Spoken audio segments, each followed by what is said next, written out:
Cheers. Hi. Well, I actually noticed there's a template for this conference after submitting the presentation, but nevertheless, okay. Hello everyone, my name is Hao Chen. I'm a senior data engineer slash scientist from AURIN, Australia Urban Research Infrastructure Network, and I'm going to present a heat vulnerability indicator case study from a bigger project called AURIN, Australian Urban Health Indicators. So a little bit of background of AURIN, what we do. We're a non-profit government-funded organization. It's an increased facility, and we aim to provide the data set and support for urban researchers to do their research. So essentially,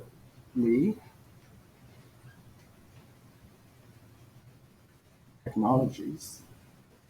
Okay. So essentially, we collect how to collect data, and we clean the data, curate the data to provide to urban researchers to do their research. And we also provide technical support, such as writing scripts, provide collaborations to researchers to actually finish their job. And we also do projects mainly to demonstrate the process or to generate high value data asset. For example, the case study and the project that I'm going to present today. So the project is called Australian Urban Health Indicator, like I just mentioned. It has several different organizational partners, as shown at the bottom. And essentially, the two main organizations, PHR, the Public Health Research Network, and AURIN. PHR is providing linked individual level health data, and AURIN is providing other data sets such as socioeconomic, built environment, environmental data set. And the aim of this project is to actually to see if we combine these two high value sort of data sets, are we able to generate new insights? We actually have three different case studies from this project, which is one is cancer case study being led by CCQ from QUT, Queensland University of Technology. And we have an urban livability case study being led by RMIT from Melbourne. And the last one is the one that I've been working on and presenting today, the heat health vulnerability indicator case study being led by the University of Melbourne. So a little bit about motivation. Why doing heat vulnerability indicator case study? Well, I guess probably people sitting here already know the answer. Heat waves are among the most dangerous of natural hazards. Rapid increase of extreme heat days across Australia in the last decade. It's getting hotter and hotter, essentially. And decision makers need a better evidence-based understanding of the effect of heat has on human in urban areas. So, for example, Melbourne now has appointed the chief heat officers, showing that it's gaining more and more attention on working on climate-related and heat-related research. And we also would like to explore the relationship between health outcome, built environment, and social demographic data. It's a pilot case study, and we are selecting New South Wales with several main city regions as the study area, as shown on the map. The key objectives and contributions. So first, we would like to generate an improved understanding of population heat vulnerability through integrating some high quality and especially fine-grained spatial level data. So we are using SA1 level linked individual health record data, which is one of the main contributions of this research, because almost all the relevant case studies in heat vulnerability analysis are either if they are using health data at all, are either using SA2 or above level data or aggregated data rather than linked health data. For linked health data, we are able to analyze individual health record. For example, if somebody died after heat wave, is this person having some sort of existing heat health condition before? So that's a major contribution. And we also have a detailed urban morphology model with high quality built environment data set, which I'll be introducing in a moment. And next, we are also looking at sub-indicators of exposure, sensitivity, and adaptive capacity with relevant data set. Again, I'm going to introduce each of them in a little bit detail in one of the later slides. And finally, it's a pilot project. So other than generating the indicator outcome, which is obviously one of the main outcome, the other one is to demonstrate through the collaboration of PHR and AURIN as two increased facilities we are able to access data that are hard to access, obviously including the SA1 level individual house data. And through combining this high-value data set, we are able to generate improved insights on urban heat and urban heat vulnerability compared to, well, other studies without using this data set. A little bit introduction of methodology. So essentially, we have 3 steps. In the first steps, we put the linked health data aside. We only look at the other data set, such as the socioeconomic, environmental data set, built environment data set. We have a very long list of data set, including ABS data set, FIDO data set, vegetation, water, land surface temperature, etc. And we are going to do a set of common analysis, including correlation analysis, spatial analysis, such as hotspot analysis, spatial clustering analysis, which are common approaches. And the second step is we are going to look at the individual level linked health data. We are going to do descriptive analysis, look at how much record we've got, what exactly they look like, how we can use them. And we are also going to look at mortality and morbidity, such as chronic disease, renal disease, etc., from those data sets, like in which suburbs we have more death according to what existing health condition or what reasons.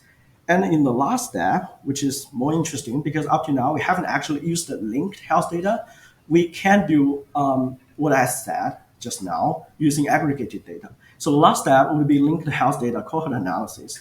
Let me give you an example. So we're looking at, so by the way, the study period is from 2016 to 2021 with a 5 years look back period, which means we are getting the data from 2011 to 2021.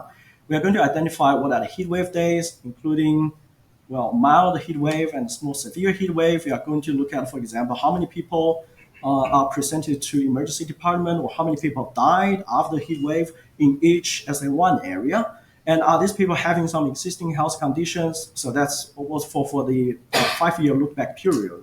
If somebody's having like existing conditions and that more often in certain areas, that explains something. Well, this is the research infrastructure. Probably you don't need to look at detail, but essentially we are using a secure unified research environment, which is hosted elsewhere because the linked individual level health data is highly sensitive and cannot leave this secure environment. And this environment is essentially an offline virtual machine, and researchers from our case study have like remote access to that, and the data can only be analyzed in that. And the outcome, I'm talking about indicators, will be exported from the shore facility, but not the linked health data, again, because it's sensitive. So for the AURIN side of data, we pre-process the data and transfer to shore. For the linked health data, after passing the data custodian and ethics approval, the data linkage unit for New South Wales, which is called Cheryl, transfer the data to shore. And within shore, the data analysis will begin. And probably don't need to talk about these slides. Okay, study progress. Well, it actually took 1.5 years for us to actually get the linked health data, which is far beyond expectation. So currently, actually, we just received a notification from Cheryl that they are about to transfer data to shore last week. So it was a very, so the presentation here today is at a great timing, I would say. It's a very long process. I'm going to talk a little bit more about that and lessons learned in the last page of this presentation. But during the waiting period, we have done data collection, cleansing, and in the rest of this presentation, I'm going to show a few slides demonstrating basically what we've done so far and what's the tasks ahead. So just a few screenshots showing some of the data set we've got. The first one is land surface temperature data. The darker the color, the higher the temperature in New South Wales, in Sydney actually. The second one is ABS 2016 sensors data. We are also using ABS 21 sensors data in this research, which is very new. Actually, when we start the project, we don't have 21 data at that time, but because it takes 1.5 years to get the health data, so we thought we might just use the 21 data as well. And the third image is land cover. So you can see water body, vegetation, and land built area on the map. The last one is ABS CFI index. So how do we identify heat waves? So well, we collect daily minimum, maximum, and minimum daily temperature for the study period, and create a data cube that is maximum and minimum temperature for each day at different locations. And then we use what's called an excess heat factor. It's a state-of-the-art algorithm, especially used in Australia context, to identify heat waves and severe heat waves. So we generate a new data cube with exactly the same shape, the same dates, same locations, but with a value called excess heat factor, as shown on the right side. The higher the value, the more severe the heat wave is. If it is below 1 or something, it's not a heat wave, essentially. And we are also using we were using Microsoft building footprint data, which is a 3D point cloud data set. We clean the data to derive building footprints and building height, which we used for some of the parameters for the urban morphology analysis. But just a few weeks ago, AURIN has established a collaboration relationship with Geoscape, and we were told that we are able to use Geoscape data in our pilot, which is great news because it's a great complementary data set. Many researchers want to use this kind of data set in their research as well. So essentially, it has building outline, area, height, roof material data. It also has land use by vegetation, water, and build out area, etc. Probably don't need to go in depth of this one. So essentially, the linked data set we are getting probably contain different systems of health code. So for example, for the same health condition like stroke or something, it might have two different code from different like emergency department and health record. So we've designed a methodology using existing tools. For example, one developed by CSIRO to perform the mapping. And the last one, just a little bit about data harmonization. Because we are both using PHA, SA1, and SA2 data, PHA for the FIDO data set. And we are also using both 2016 and 2021 data. So we are using what's called correspondence or concordance tables, which can be found on relevant websites such as ABS and FIDO to perform the mapping, like which SA1 in 2016 is mapped to like which SA1s from 2021. And last slide about next steps and conclusions. So obviously we haven't got the final indicator outcome yet because we don't have the health data. It's about to be transferred into Shore. It can arrive at any moment, possibly now, to be honest. So once we get into Shore, after we've got all the data, we will start all the planned methodology like I just described. All the correlation analysis, descriptive analysis, regression analysis, okay. Yeah, and conclusions is pilot case study.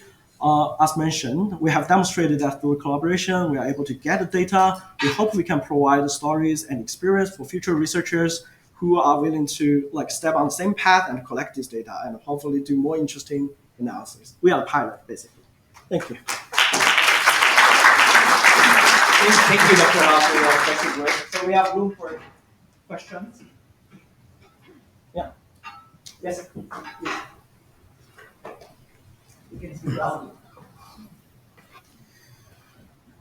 Thank you for your presentation. I wanted to ask about variable redundancy. Because if I get you correctly, did you say that you included health outcomes in the generation of your index? And if you include health outcomes, how will you go about validating your index when you already have health outcomes in your index? Yeah. How do you do data redundancy because you already have health outcomes on one of your input variables? And then the last part of my question is on the relative weighting of the sub is part of the aggregate index. How do you go about that? Thank you. Okay, so to answer your question first, I need to clarify, we haven't actually looked at health data yet. As I mentioned, probably will be coming soon. From what we expected to get from health data, we will have different variables such as emergency department presentations, birth, death, marriage, and some personal information of. By the way, the health data are de-identified. It's highly sensitive, but it's not like causing re-identification issues. And by the way, with that being said, so basically we are using multiple approaches. So first, we are going to look at, like I just mentioned, for each individual SA1 after the heat wave, how many people died, and do these people having, like if one SA1 is having more people, 2 times the people dying after heat waves than a different SA1, then probably the first SA1 is having lower the score in one of those indicators because it's a multi-indicator approach. We're using composite indicators, considering different factors. That's one thing. And second, we are also planning to use Poisson regression to establish the link between those input variables and health outcomes. Does that make sense? Or if you want me to go into a little bit more depth. But in general, that's how we basically derive the final indicators. Yeah, using the linked health data. Thank you. Great. Thank you very much. Can I just, because we're running a bit late, so I think we move on to the next talk. And I have to apologise because the schedule changed slightly, and I missed out the previous speaker. Although the schedule, it's complicated. I'm going to blame the jet lag. But we're going to have Ryoga Hiroki. I apologise for getting the order wrong.